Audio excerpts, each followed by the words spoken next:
To current affairs light YouTube channel. ఇవాళ మన క్లాస్లో రీసెంట్గా జరిగినటువంటి కరెంట్ అఫైర్స్లో ఇంపార్టెంట్ కాన్సెప్ట్ నేర్చుకుందామండి. మీకు కనుక మా ఛానల్లో ఉన్నటువంటి వీడియోస్ అండ్ ఎక్స్ప్లెనేషన్ నచ్చినట్లయితే మా ఛానల్ లైక్ చేయండి, షేర్ చేయండి అండ్ సబ్స్క్రైబ్ చేయండి. Welcome to current affairs light YouTube channel. ఇవాళ మన కాన్సెప్ట్ వచ్చేసి ఫ్రెండ్స్ ఏమున్నాయో చూద్దాం. So ministry of earth sciences, మన దేశం యొక్క ఎర్త్ సైన్సెస్ మినిస్ట్రీ వాళ్ళు ఒక వర్క్షాప్ అనేది నిర్వహించడం జరిగింది న్యూఢిల్లీలో. ఆ వర్క్షాప్ దేని గురించి అంటే బ్లూ ఎకానమీ గురించి. బ్లూ ఎకానమీ అంటే సముద్రం పరంగా ఉన్నటువంటి మెరైన్ ఇండస్ట్రీని బలోపేతం చేయడానికి అండ్ పొల్యూషన్ని తగ్గించి మన మత్స్యకారులకి అండ్ సముద్రంలో ఉన్నటువంటి పర్యావరణానికి నష్టం కలిగించకుండా ఆర్థికంగా ఎలా మనం లబ్ధి పొందాలనేటువంటి విషయాల మీద చర్చించడం జరిగింది, బ్లూ ఎకానమీ మీద. సో ఎవరు ఇటువంటి మీటింగ్ కండక్ట్ చేశారంటే మినిస్ట్రీ ఆఫ్ ఎర్త్ సైన్సెస్ వాళ్ళు కండక్ట్ చేశారు. అండ్ యుఎన్ వాళ్ళు, యునైటెడ్ నేషన్స్ వాళ్ళు ఆర్టిఫిషియల్ ఇంటెలిజెన్స్ని ఇంకా మీదట వాళ్ళు కూడా ఉపయోగించే విధంగా మేము ట్రై చేస్తున్నామని వాళ్ళు తెలియజేశారన్నమాట. అంటే ఈ యొక్క మీటింగ్లో ఏంటంటే ఆర్టిఫిషియల్ ఇంటెలిజెన్స్ని ఇక మీదట వాళ్ళు కూడా ప్రతి దేశం యొక్క వాళ్ళకి చర్యలు అందించే విషయంలో వాళ్ళు కూడా ఆర్టిఫిషియల్ ఇంటెలిజెన్స్ని తీసుకోబోతున్నారు. అంటే ఆర్టిఫిషియల్ ఇంటెలిజెన్స్ని వాళ్ళు వాడతారు అండ్ వాడే విషయంలో ఏ విధంగా వాడాలి అంటే సేఫ్టీ ఏ విధంగా ఉండాలి అనే విధంగా రూల్స్ అండ్ రెగ్యులేషన్స్ కూడా ఇక మీదట యునైటెడ్ నేషన్స్ వాళ్ళు ఒక ఫ్రేమ్వర్క్లోకి తీసుకొని రాబోతున్నారు. సో 4వ Shanghai cooperation meeting organisation meeting ఏదైతే ఉందో స్టార్టప్స్కి సంబంధించినటువంటి ఫోరం రీసెంట్గా ఢిల్లీలో జరిగింది. సో స్టార్టప్స్కి చేతినిచ్చేటువంటి ప్రోగ్రామ్ అనమాట. And first ever India pavilion అనేది స్టార్ట్ చేయడం జరిగింది. అంటే గేమ్స్ స్టార్ట్ చేసే ముందు పెవిలియన్ ఒక స్తూపంలాగా స్టార్ట్ చేస్తారనమాట. ఇది గేమ్ డెవలపర్ కాన్ఫరెన్స్లో భాగంగా ఇది స్టార్ట్ చేయడం జరిగింది. ఈ గేమ్ డెవలపర్ కాన్ఫరెన్స్ ఎక్కడ జరిగిందంటే శాన్ ఫ్రాన్సిస్కోలో జరిగింది.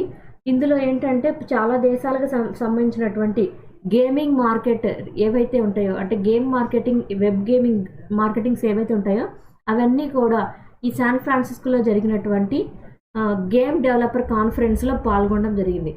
అండ్ మన దేశం కూడా ఇందులో పెవిలియన్ ఫస్ట్ టైం మన దేశం కూడా ఇందులో పాల్గొని పెవిలియన్ని ఇనాగరేట్ చేయడం జరిగింది. అండ్ సౌత్ కొరియా ప్రెసిడెంట్ అయినటువంటి యూన్ గారు, సో సౌత్ కొరియా ప్రెసిడెంట్ యూన్ సుక్ హ్యోల్ అనమాట.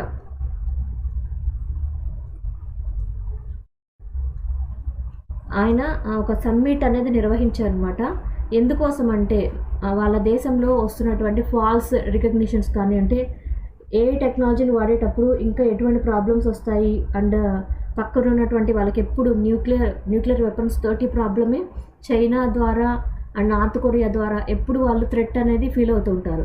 అందువల్ల సౌత్ కొరియా పరంగా ఏవైతే ఆర్టిఫిషియల్ ఇంటెలిజెన్స్ ద్వారా దాడి చేయబోతుంది మన దేశం మీద అని చైనా మీద వీళ్ళు అలిగేషన్స్ అనేవి వస్తున్నాయి అన్నమాట. అంటే చైనా సౌత్ కొరియాని ఇక మీదట ఆర్టిఫిషియల్ ఇంటెలిజెన్స్ని ఉపయోగించి దెబ్బతీయబోతుందని న్యూస్లోనే వస్తున్నాయి.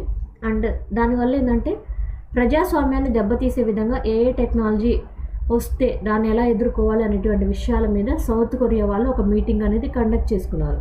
So warns of AI risks to democracy అంటే ప్రజాస్వామ్యానికి ఆర్టిఫిషియల్ ఇంటెలిజెన్స్ వల్ల కలిగే నష్టాలు ఏంటి అనేటువంటి విషయాల మీద చర్చించారనమాట.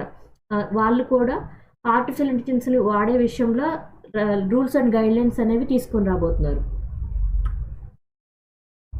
సైన్స్ అండ్ టెక్నాలజీ పరంగా ఈ మధ్య కాలంలో వచ్చినటువంటి న్యూస్. సో సైంటిస్టులకి ఒక కొత్త రకమైనటువంటి డ్రగ్ అనేది ఎబోలాకి వ్యతిరేకంగా పోరాడుతుంది శక్తివంతంగా అని తెలిసిందనమాట. సో ఏంటంటే VP35 ప్రోటీన్ ఏదైతే ఉందో అది ఎబోలాకి కారణమవుతున్నటువంటి ప్రోటీన్ అనమాట. ఆ ప్రోటీన్ మీద ఎఫిషియెంట్గా వర్క్ చేసేటువంటి మందుని కనుగొన్నట్టుగా తెలియజేశారు. సో ఎబోలాకి కూడా మందు ఇక మీదట మనం దొరకబోతుంది. ఇది రావడానికి కారణమైన ప్రోటీన్ ఏంటంటే VP35 ప్రోటీన్ అనమాట. దాన్ని ఎదుర్కోవడానికి మందు అనేది కనుగొన్నామని తెలియజేశారు. సో అండ్ సికిల్ సెల్ అనే డిసీజ్ అనేది మనం ఎప్పుడు వింటూ ఉంటాం, దానికి చికిత్స లేదు, ఎప్పుడు ఇబ్బంది అని మనం ఎప్పుడు వింటూ ఉంటాం. బట్ సికిల్ సెల్ అనీమియాకి ఉపయోగించేటువంటి మెడిసిన్ని చాలా జాగ్రత్తగా కూల్ టెంపరేచర్స్లో వాడాలి. ట్రాన్స్పోర్టేషన్ కష్టం, వాళ్ళకి చాలా ప్రాబ్లమాటిక్ సిచ్యువేషన్స్ అని మనం చూస్తుంటాం. బట్ ఫస్ట్ టైం రూమ్ టెంపరేచర్లో కూడా వాడగలిగేటువంటి మందుని తయారు చేసినట్లుగా సికిల్ సెల్ అనీమియా డిసీజ్కి తెలియజేశారనమాట. అంటే రూమ్ టెంపరేచర్లో ఆ మెడిసిన్ కనుక అవైలబిలిటీ అయితే మారుమూల పల్లె ప్రాంతాలకు కూడా ఆ మెడిసిన్ అనేది ఇక మీదట మనం అందుబాటులోకి తీసుకొని రావచ్చు.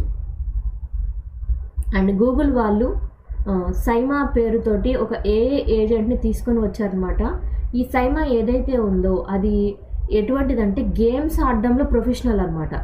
సో మనుషులు గేమ్ ఆడడం కానీ ఒక ప్రొఫెషనల్ గేమ్ ఆడితే గేమ్స్ ఆడడంలో ఒక ప్రొఫెషనల్ ఉంటే ఎలా ఉంటుందో అలా ఈ సైమా ద్వారా ఒక గేమింగ్ ప్రొఫెషనల్ని వాళ్ళు గూగుల్ వాళ్ళు ఇంట్రడ్యూస్ చేయడం జరిగింది, Devin AI. So Devin AI ఏదైతే ఉందో కంప్లీట్గా ఒక సాఫ్ట్వేర్ ఇంజనీర్ వర్క్ కంప్లీట్గా చేయగలిగేటువంటి ఒక ఆర్టిఫిషియల్ ఇంటెలిజెన్స్తో కూడినటువంటి సిస్టమ్ అనమాట. Fully autonomous AI software engineer లాగా వర్క్ చేసేటువంటి టెక్నాలజీ, ఆర్టిఫిషియల్ ఇంటెలిజెన్స్ టెక్నాలజీ, దాని పేరు డెవిన్ ఏఐ.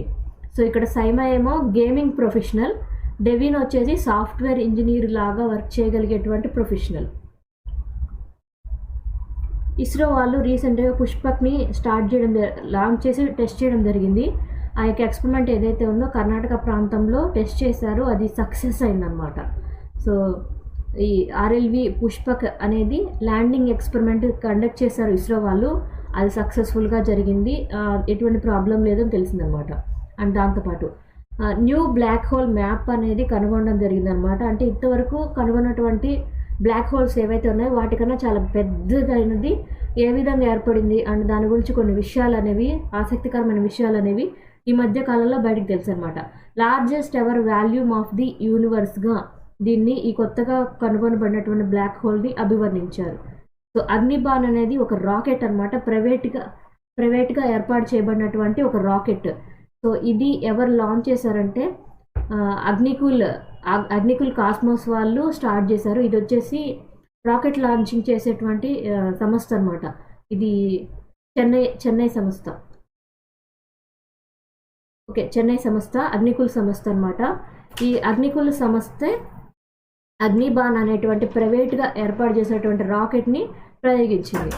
సో ఎక్కడి నుంచి లాంచ్ చేసిందంటే ప్రైవేట్ లాంచ్ ప్యాడ్లో నుంచి ఈ అగ్నిబాన్ అనేటువంటి రాకెట్ని లాంచ్ చేయడం జరిగింది. మల్టీపర్పస్ యాప్ అయినటువంటి సఖీ యాప్ని కొత్తగా తీసుకొని రావడం జరిగింది, అది గగన్యాన్ మిషన్ కోసం.